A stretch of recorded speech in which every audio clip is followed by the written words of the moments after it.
It's an interesting one.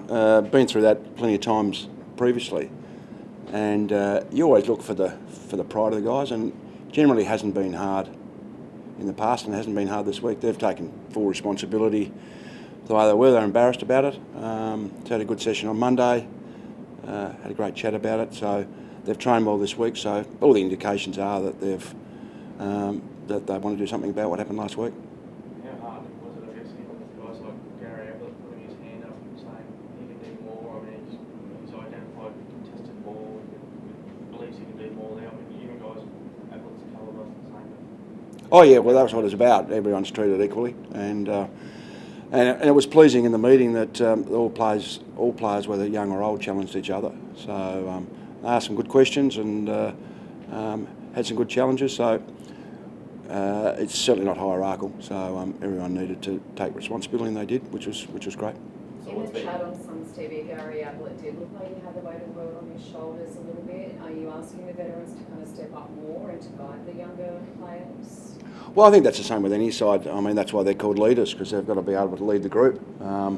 Through their actions, they probably don't have to play well, but it's just through their actions and what they can do to support players and help them through this. And you know we've got 5 or 6 older players, and then we've got younger leaders as well as Dion and Tom. But it's the older players who've been through this before and need to be able to support and help the younger players. So on a practical level, what do you have to do tomorrow Yeah, it's a good point. It's an old saying that you hear for 100 years about getting back to basics, but that the basics we build our game or have built our game on actually been lost the last couple of weeks, 2 or 3 weeks. So we need to get back to which is the same as most teams, contested footy. Your effort, being able to put pressure on the opposition. Our pressure the first 3 weeks was fantastic. The last 3 weeks has been poor. So all your basics in a team are all about things that you've got control of. It's not like trying to kick goals on the boundary line or take big marks. It's about things you've got control on, which is about your effort. You brought some speed back into the team. Yep. Is that part of the reason there? Like a bit more labouring effort, obviously effort, but...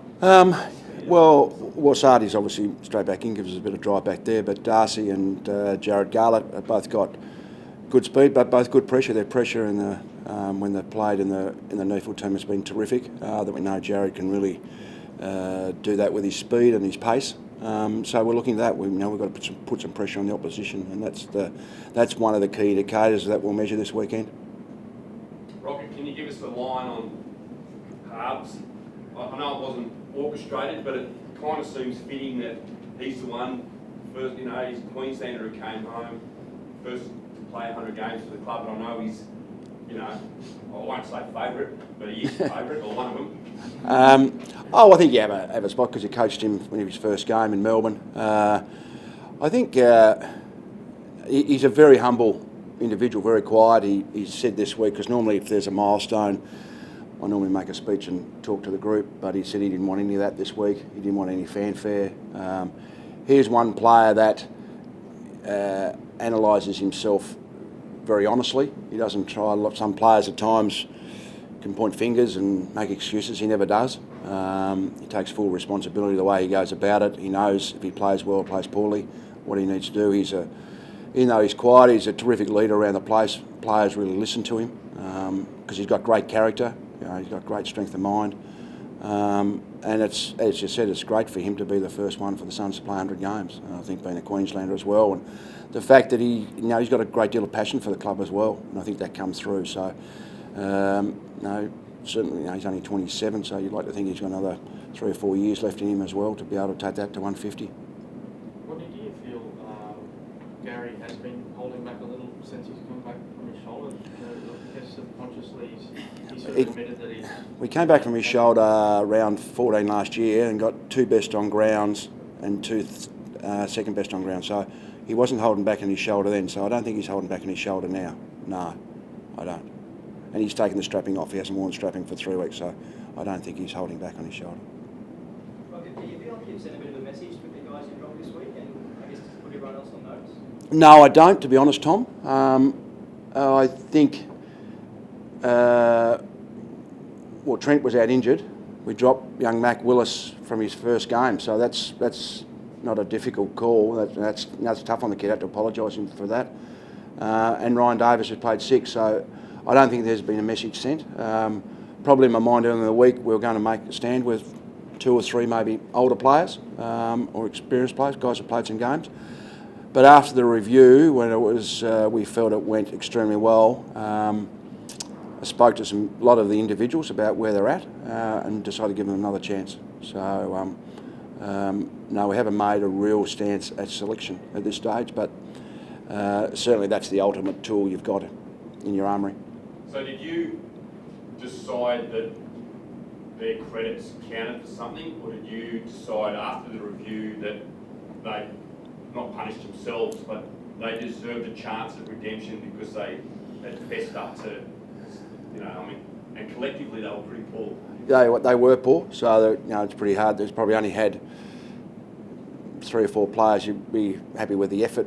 Probably 4 players, and probably 2 of those played really poorly, but I thought their effort was okay. That's where you got to try and get through the players. We talk about effort, doesn't really mean that you're going to play well, and people judge poor form as a poor effort. Well, it's not. I think Cade Kolajasny, who played really poorly, but he kept on trying. His GPS was unbelievable and took some courageous marks, but he just made a lot of mistakes. But his effort was okay. But to answer your question, it's a bit of both. I think some players had some credits, which are diluting and I suppose decreasing. But it was a collective voice on the match committee that they felt with the review, the way it went, and what the players were able to, and the leaders did in the meeting. That I think it was a good opportunity to give them I suppose a chance to redeem themselves and show what they're worth. You got enough underneath? I mean, it makes it easier if you've got people knocking the door down. Yeah, that's a good question. The injuries weren't an excuse for last week, but when you've got 8 or 9 out, it does expose us a bit, probably more than other teams. Some teams can cope with that. We probably haven't been able to at some stage, and that probably shows a bit in the resilience at times, maybe a bit in the confidence of guys. So we've got to get better in that area. We've got to be able to show some resilience when there's some tough situations. But I've got full confidence in the group. They're good lads who really do want to work hard. As I keep on saying, that their meeting was terrific. They were really honest, put their hand up and said they've got to be better in certain areas. So we've got to give them a program or a plan to improve some certain parts of the game, which we've been doing, but really be able to focus on that going forward. So everything that I've seen this week has been a positive from, I suppose, a reaction to the weekend, and we've got to be able to take that in the ground on Saturday night. Rocket, what have you made on Dan Curry's shift for the senior side? I guess a pretty good test coming up against Max Gawn. Massive test, yeah. I was reasonably pleased with his effort first game against Gold Team, though Gold Team won the battle. Bit disappointed on Saturday night, to be honest. So Max Gawn's probably the second informed rucker in the competition, so it's another big test for him, and they're very good at their clearances and very good at contested ball around in tight situations, which obviously is a bit to do with Max Gawn. So Dan's got a big job to do on Saturday night. You mentioned the clearances there. We've been smashed the centre clearances recently. Do you feel like we've done enough there to get back to where we were? Yeah, it's been poor, and the midfield group have been spoken to, and obviously that's one of many areas that individuals have been spoken to where we need to lift, and so yeah, we expect a spike in that area this week.